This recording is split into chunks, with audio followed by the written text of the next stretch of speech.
Game is brought to you by the Beef O'Brady's Bowl, featuring the Big East versus Conference USA, December 21st in St. Petersburg, Florida. Look at the scenic outside Logan, Utah. Beautiful setting here, Romney Stadium. We open up the fourth quarter. Utah State up 28-9.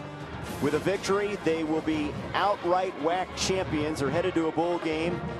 Famous Idaho Potato Bowl looks like the destination. We'll have an official announcement of that, and they're hoping the unveiling of the WAC trophy here to the champs, but still a quarter to play. The Aggies have the football at the Vandals' 47-yard line. 1st and 10. Keaton looking downfield over the middle. Jacobs can't hang on at the Vandals' 20. He had a touchdown if he could have hauled it in. That was so beautifully executed. Chucky ducked his head, and as a defender, you can't see it. He ducks his head, gets the middle of the field wide open, and that is a catch that Jacobs just has to make. He has to make that. There's no reason he walks in the end zone if he does that. Fastest Aggie receiver couldn't hang on to it. Battling the sun maybe a little bit.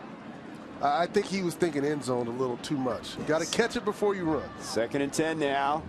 Keaton hands it off to Williams. Stretch play to the right side, and he bangs off a couple Vandals, and he's down to the 43, 4-yard pickup.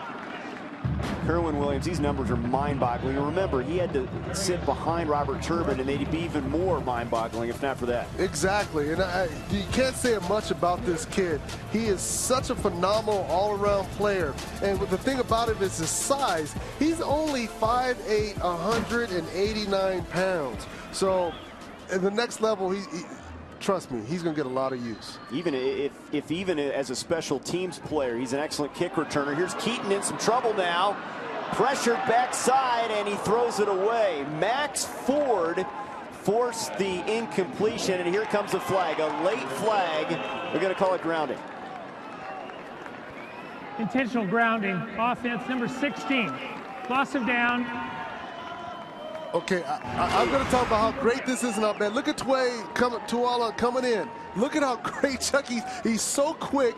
He makes him lose his shoes right there. But at that point, you have to just take a shot, throw it away over a receiver, or just go down. Just because that's where Chucky sometimes gets in too much trouble. Because he's so athletic and likes to move around so much, sometimes he just does too much.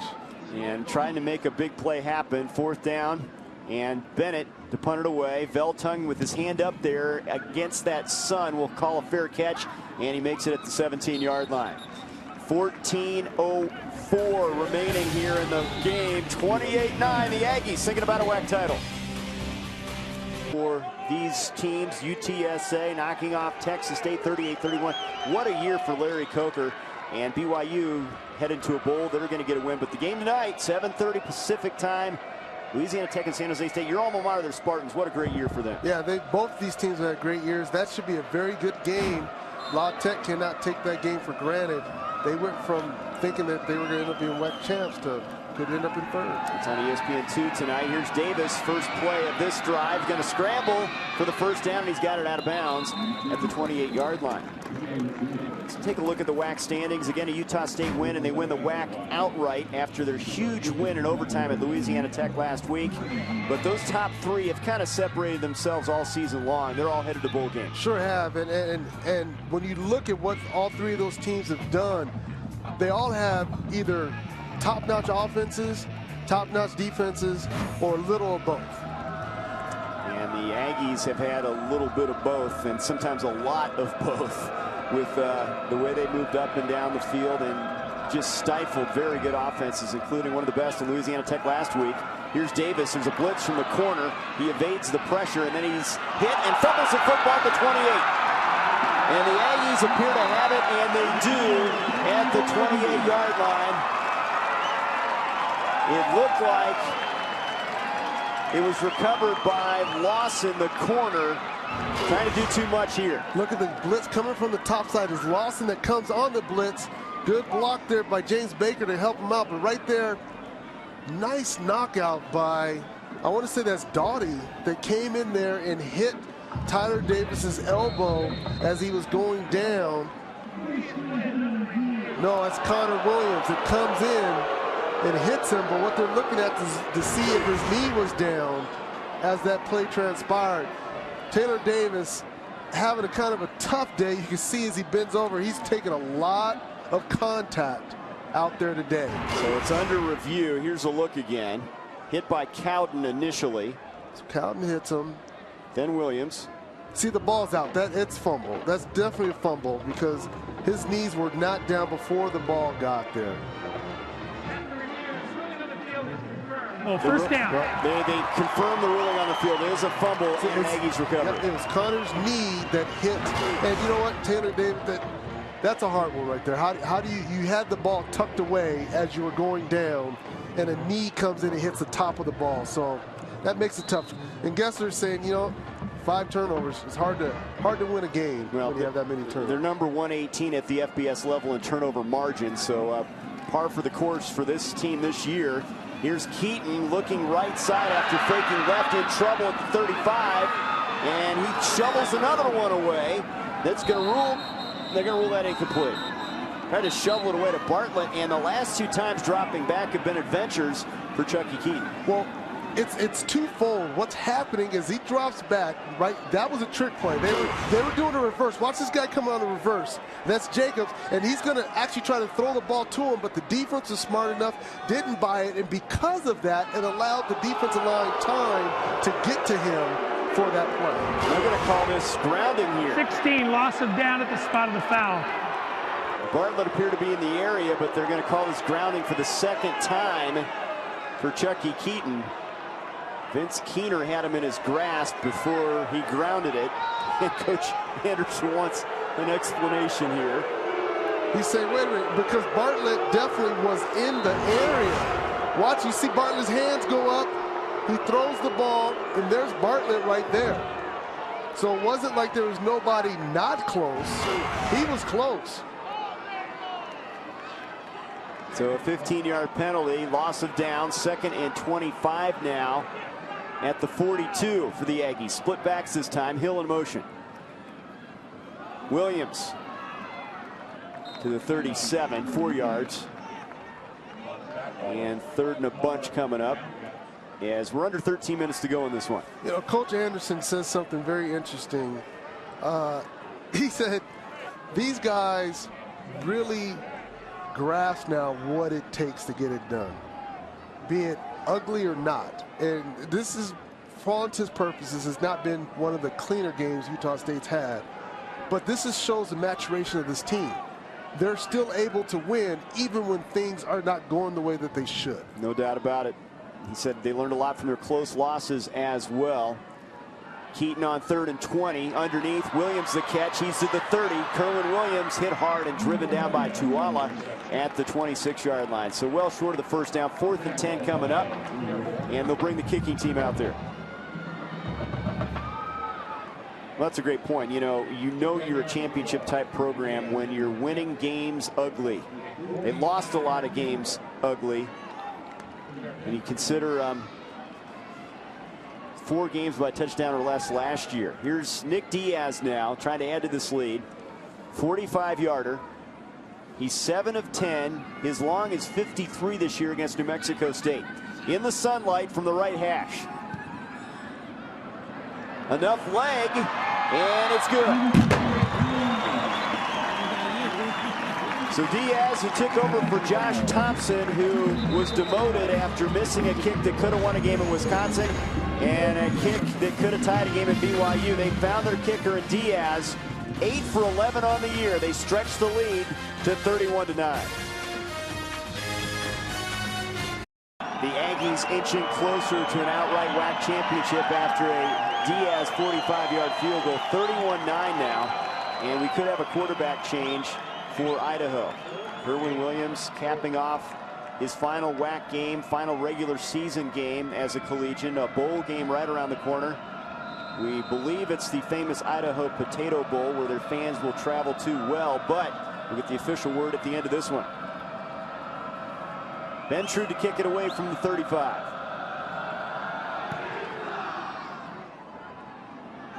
Najee Lovett from the goal line for the Vandals. Escapes Glover right, but not Reynolds, and he goes down at the 10-yard line. We've seen Taylor Davis. He's taken quite a beating back there. He's been picked off 3 times, has fumbled, and now we're going to see Logan Bushnell, the 5th-year senior. He will come in his final game as a collegian. Has started 4, did not play well against UTSA last week, but was dinged up, had concussion tests, and he passed them all. And they say he's fine, and we expected to see a little bit of him today. Right. The senior, last game, definitely has to get out there on the field, especially with the concussions. You can never be too safe, but Taylor Davis did get a little beat up today. Davis did show some good things out there. Here's a handoff to Bass running off the left side, and he's across the 15, and the ball's free at the 15. They're going to say he is down. Down at the 15-yard line. They'll keep possession. I can tell you one thing. There's a lot of cloud around Idaho and the program and what's going to happen. Will Gesser become the head coach? But look at this running by the left side of this offensive line. They definitely came out with the game plan. You're seeing there Ryan Bass, but this Cody Linz and Dallas Sandberg and the center there, Mike Marble, young guys getting it done.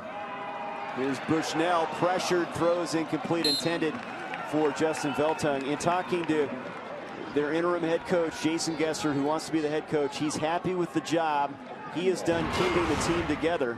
Right, and you see in this situation, I was just talking about the line, how they're getting it done. Now you're seeing why they're running the ball so much, because when you have young offensive linemen, pass blocking is one of the toughest things for them to learn. So run blocking is so much easier. And I think that's why Gesser's game plan, when he came up with today, which I think was very effective, was to establish the run. And like I said, they have bright lights, but these young guys coming back, there's a good future for them. He thinks they're going in the right direction. Here they are on 3rd and 6. Bushnell, Nielsen pressuring, and Nielsen sacks him with some help from Fili Moyatu back at the 7-yard line. And that's where this team gets in trouble. This is where they've struggled. Look at the bottom of your screen. Look at Feckrell. Sets it up, swims inside. And that's just a straight up getting beat right there. Spencer Beal, and he's a sophomore himself. That's why I say, that's why we've been seeing them run the ball, because pass blocking has been an issue. Nielsen has been a real star as a redshirt freshman. 6'5" defensive end from Smithfield, Utah. Cowan with the kick, hangs it up there near midfield.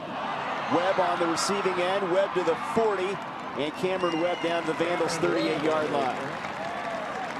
Tackle made by Nick Landek, a redshirt freshman for the Vandals. 9:54 to go. Again, the outright WAC title is on the line. You got to go back to 1936 to find the last time they won it outright. School record for wins, and you know, to be able to protect the home turf is so important. Well, and that's one of the biggest things about it is when you want to be an effective program, there's a few things it starts with. It starts with first winning at home. You have to find a way to win at home. 2, you have to beat the teams you're supposed to beat. And then 3 is get into the tough games and find a way to win even when you're not playing well. And I think that's what this team has done, and Coach Anderson's done a great job before. Here's Kerwin Williams bouncing to the outside to the 36, and he's taken down by Njoku. Now a couple flags come in, and this could be headgear. Did he grab the mask on the way down?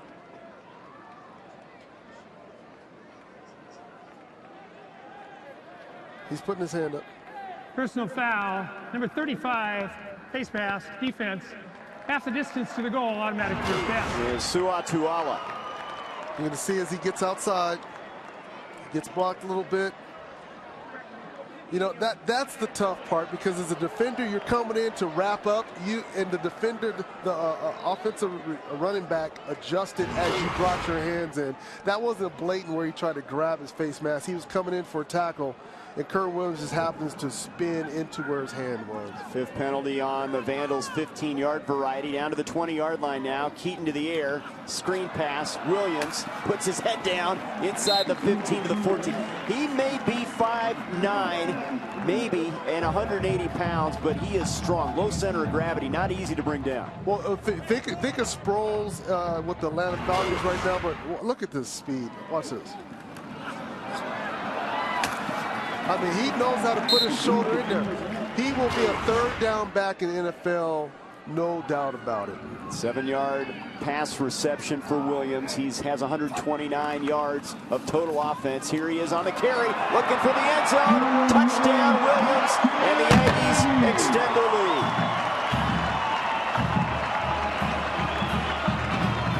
That play was very effective because earlier when Chucky Keaton stuck the ball in there and pulled it out and had that 25-yard run, defense had to play that honest now. Because he did that, Kerr Williams was very simple and easy for him. Get the ball.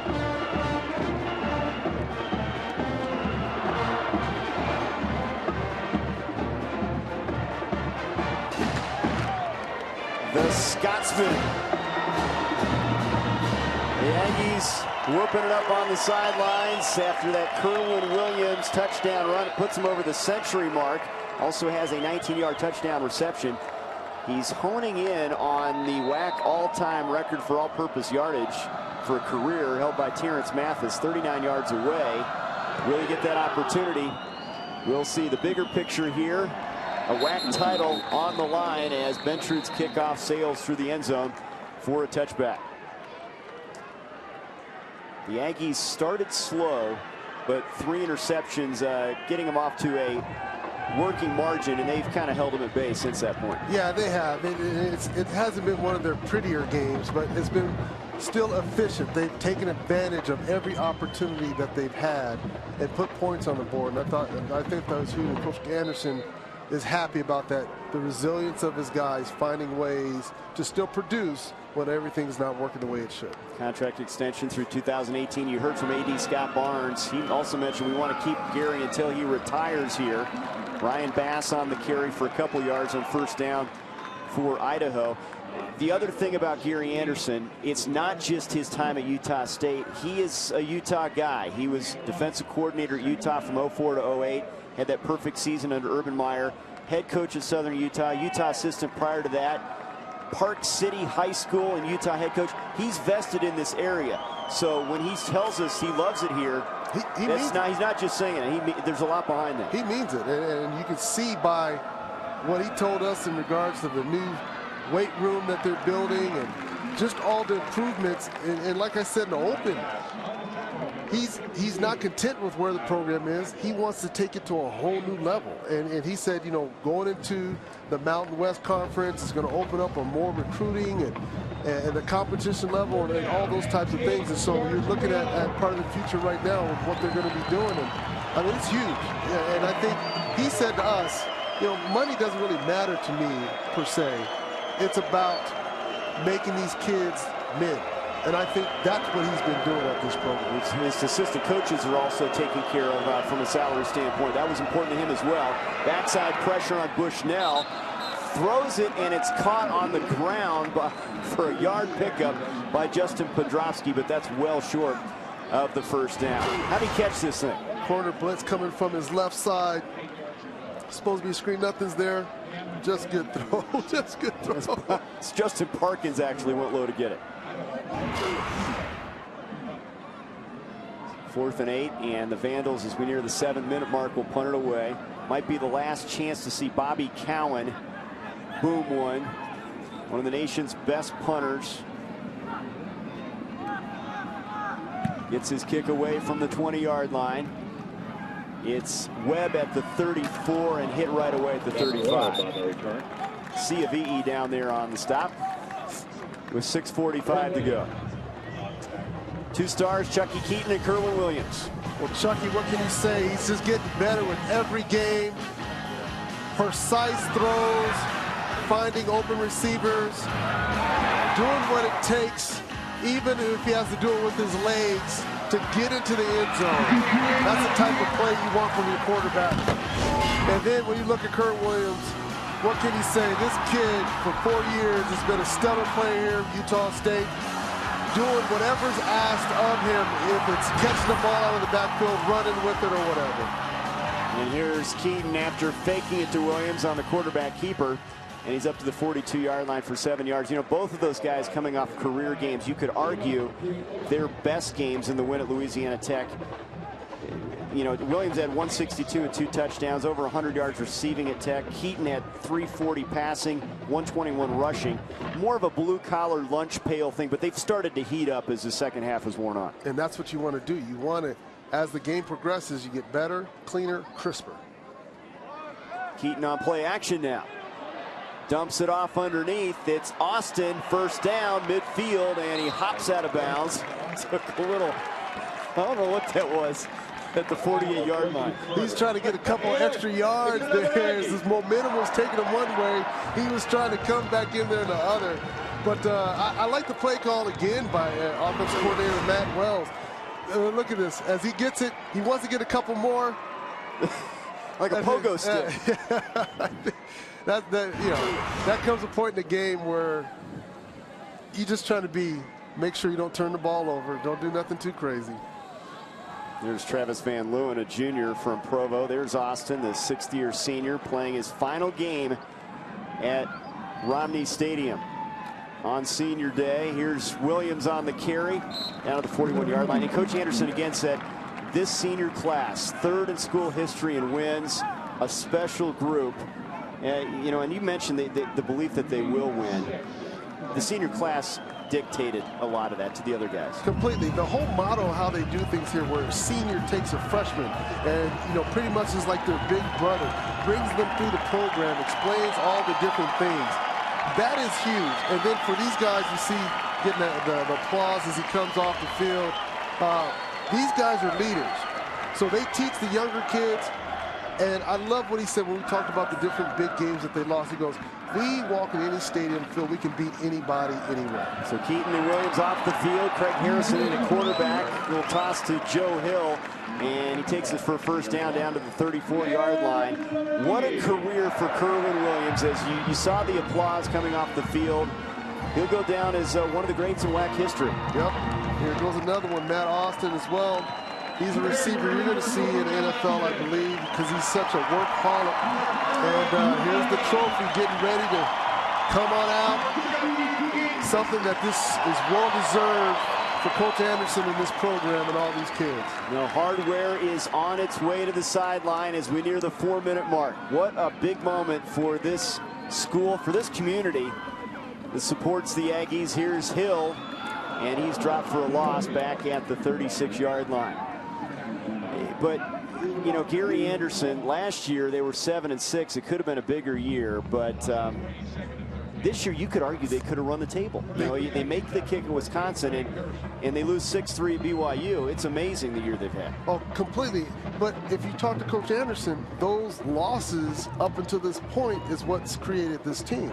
Because they've had those teams. They went to Auburn and had them beat. You and I felt that they could win that game. The rest of America knew nothing about Utah State. And then all of a sudden after that Auburn game last year, everybody's like, oh, wow, Utah State. You know, Coach Anderson's done a great thing here. Here's Harrison, the sophomore. His pass deflected. He catches it. He can't throw it again. He'll just run out of bounds at the 49. Keener deflected it into the air, and now we're going to fight on the sidelines.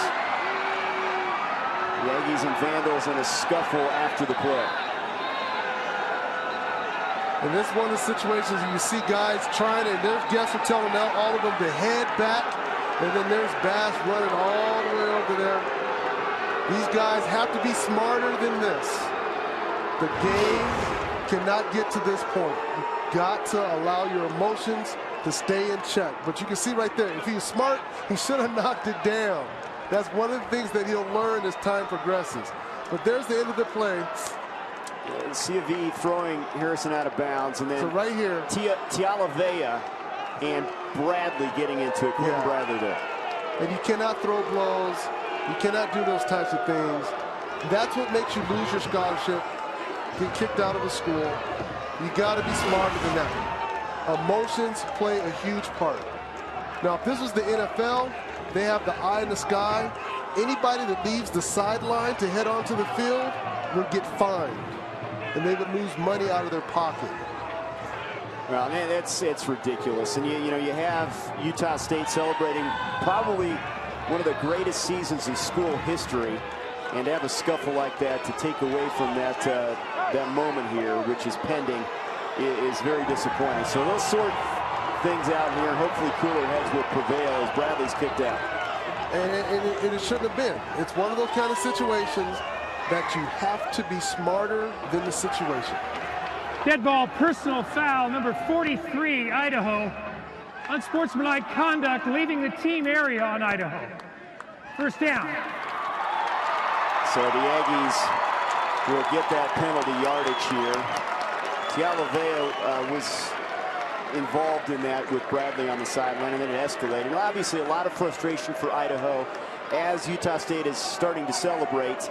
It has been as rocky and as disappointing a season as you can imagine up there in Moscow. It has, and Coach Kessler is just trying to keep these guys in check, under control, trying to get them to play hard and physical, as you should, but you have to be smart. You cannot make boneheaded mistakes. And I honestly think from our conversation we had with him, he's on the right track because he's kicked several people off the team since he's been head coach because he's not going to stand for these type of antics. So I think Idaho, they have a lot of things they have to work on. It's just a matter of what direction they're going to start with the head coach, and it goes from there. 20-yard line now for Craig Harrison, the sophomore from Grantsville, Utah. He's in a quarterback for Keaton. Toss to Joe Hill. Turns it up inside, and he's down to the 13-yard line. Second down from there.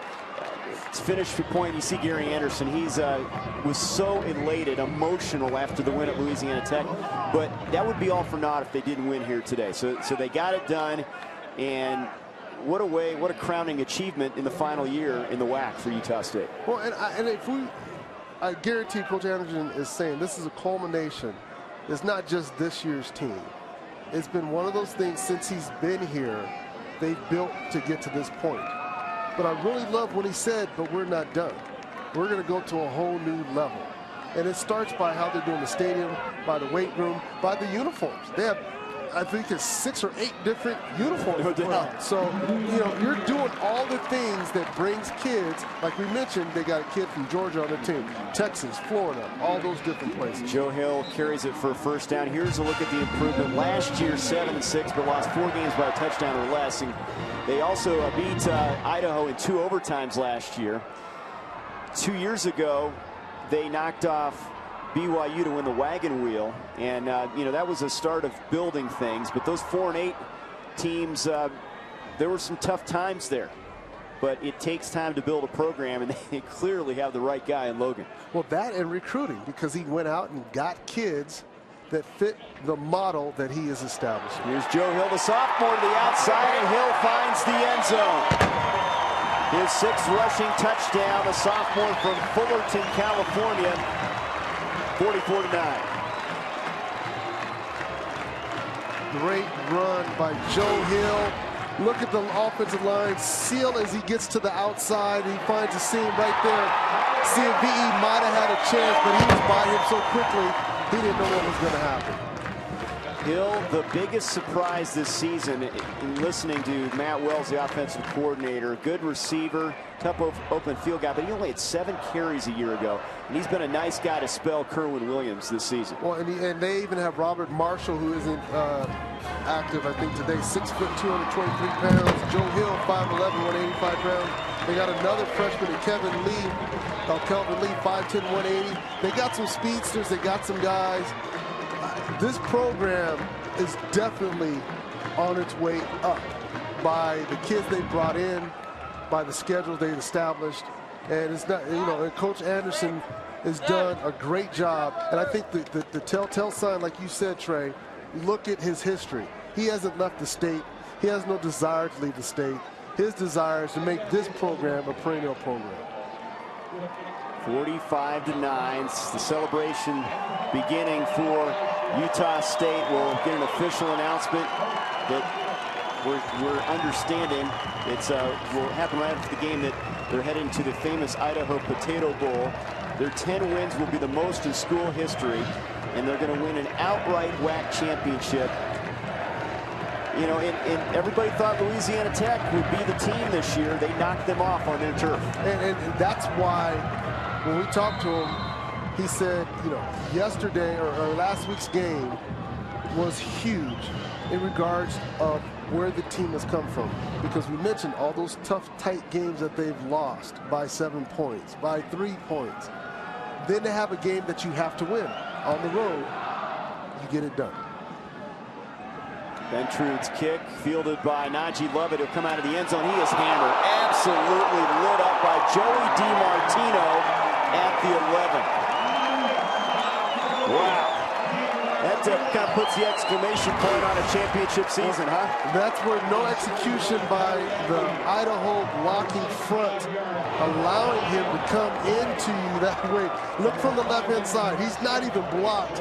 And so the runner's defenseless, has no chance whatsoever. You're a native of San Diego. That's where DiMartino is from, the junior. And look at the crowd as they see this. They're like, oh my goodness. And look at, he's like, you don't get it, honey. Honey, that was a hit. And she's like, what? So a big moment for the special teams as they'll run it. Idaho with Justin Parkins off the left side of the 16-yard line for a couple yards. And finishing the thought on Jason Gesser of Idaho.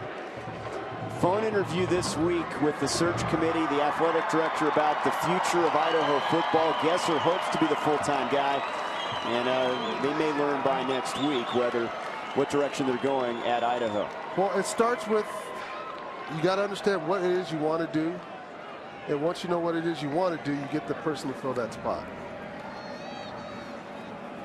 Bushnell hands it off, and running off the right side with it is Donovan Cunningham, and Gary Anderson gets the bath at the end of this one. He sure did. The fans are going nuts.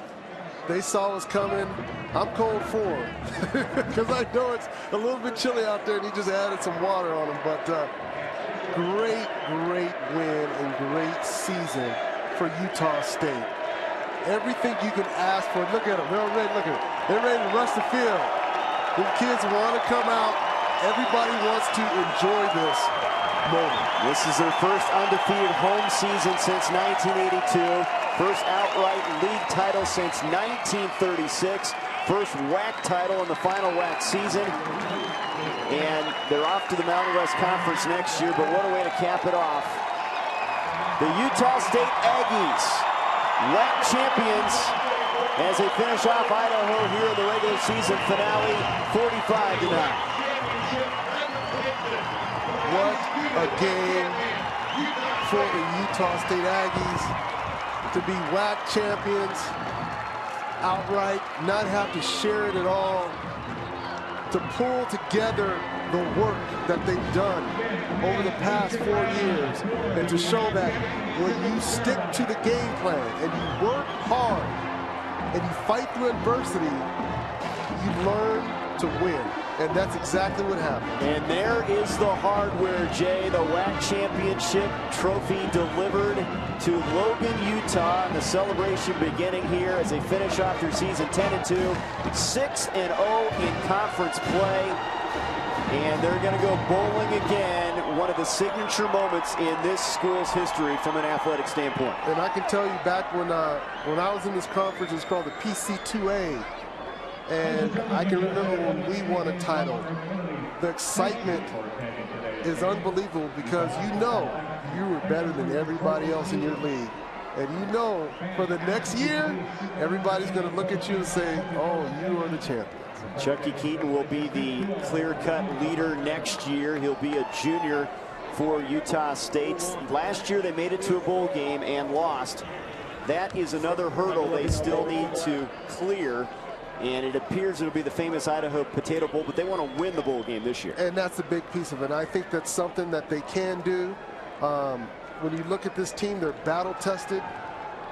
You think of the game earlier in the year. I was watching when they played in Wisconsin. They had that game. They should have beat that team.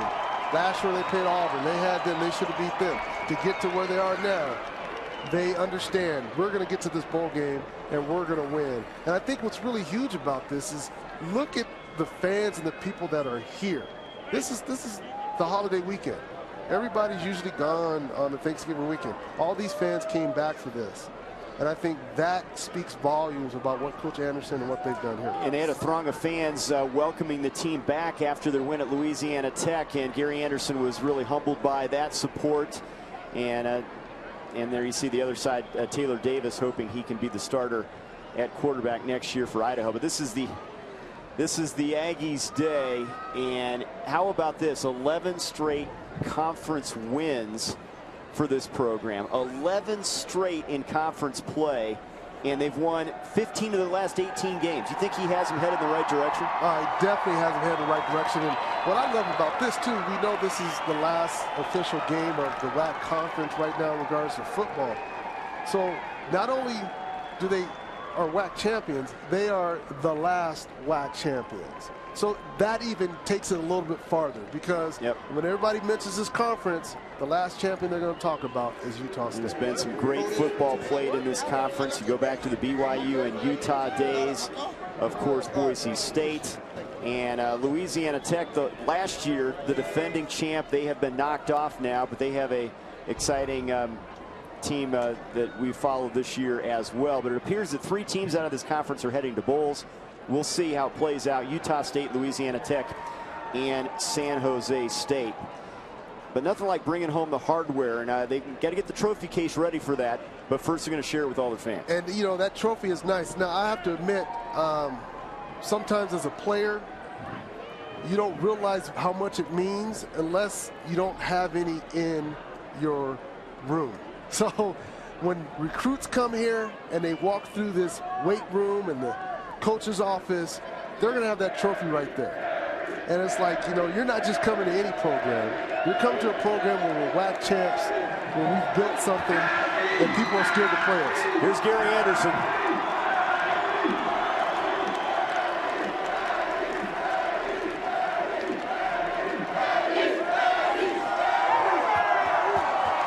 And, you know, he's a very humble guy in a lot of ways. He could take a lot of credit for this. He says players make plays, though, and it's about the athletes. And he continually points to his assistants and his players as being the key. But this guy can coach, and there's a reason teams are interested in his services. But it appears this is a perfect spot for him. He has a chance now at the next level next year to really make the impact on the national stage. Exactly, because they're going to be going into the Mountain West, and that competition level is going to be stout there, because you think about the fact that the counterparts you played against are already there: Hawaii, Nevada. You got Boise State that wants to come back to it, San Diego State that wants to come back to it, BYU that wants to come back to it. So he's positioned Utah State in a very good position, because they're going to be able to compete with all of these different people because of what they've done. So the WAC champs, Gary Anderson has signed a contract extension through 2018 and a banner season.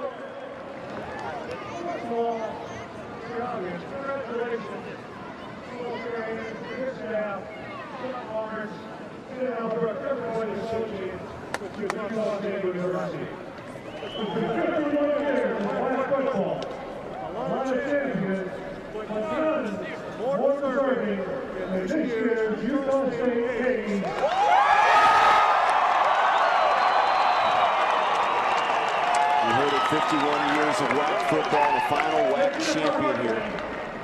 They won on the road against the top 3 contenders in the league, went unbeaten, and look forward in a couple weeks, 3 weeks, to another win in the bowl. Famous Idaho Potato Bowl. My honor, my pleasure to award this trophy to Coach Gary Anderson, his staff, and this team.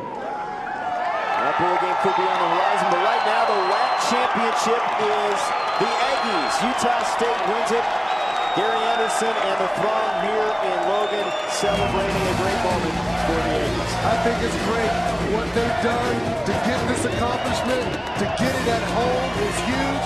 This program is on the upswing, and with Coach Anderson at the helm, I think they have great things to look for in the future. The final score 45-9. The Aggies win it over Idaho. Thanks to Jay Taylor, I'm Trey Bender saying so long from Logan, Utah. This has been an exclusive presentation of ESPN, the worldwide leader in sports. There's